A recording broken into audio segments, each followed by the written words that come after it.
Welcome to this video around waste elimination. So first of all, before we get started, we need to make sure that we're using the right language when we're talking about elimination. So when we're talking about that, we're basically talking about going to the bathroom, using the toilet.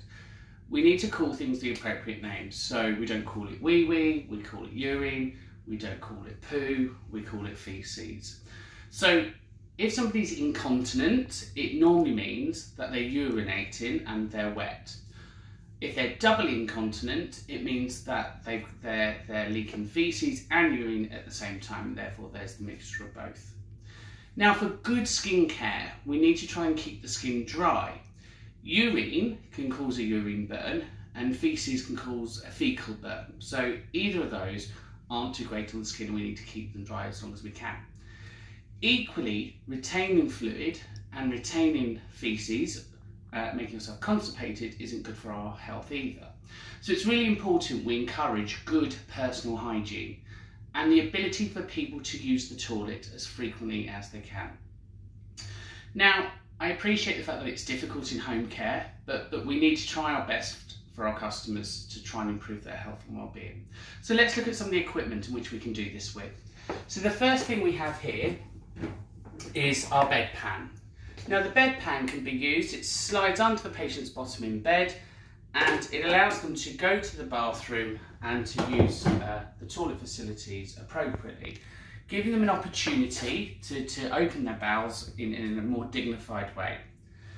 We then have catheters and convenes. So you can see in the catheters, and we'll show this later, the urine drains into the bag and we let it out here. And there's a measuring device on the side so we can see how much urine is going in. We then have the male bottle. So again, we have the measurements on the side. We can give that to the men and therefore they're able to use this to urinate. For the women, we have the same bottle, but again we have the front cup, so you place it against the vagina, and again we can measure this on the side here. So moving down to a bit more complex care, we then have stoma bags. So this would then attach to the side of the body and we can have the waste elimination happen in the bag to catch feces. Moving along, we then have different types of incontinence wear. So we have a pad, and again please be aware of the language that I'm using. This is a pad, not a nappy. We put nappies on babies, we don't put nappies on adults. So we have our incontinence pad here. Or alternatively, you can have pads that look like underwear and they slide on just as well, and it's easy. And finally at night, we have incontinence sheets that we can place on the bed to keep the bed dry. Last but not least, we then have our commode. So the commode is the portable toilet. It's the preferred option when we're nursing for people in bed. And again, we take the lid off. And you can see here, it's a bucket. So we pop the lid down.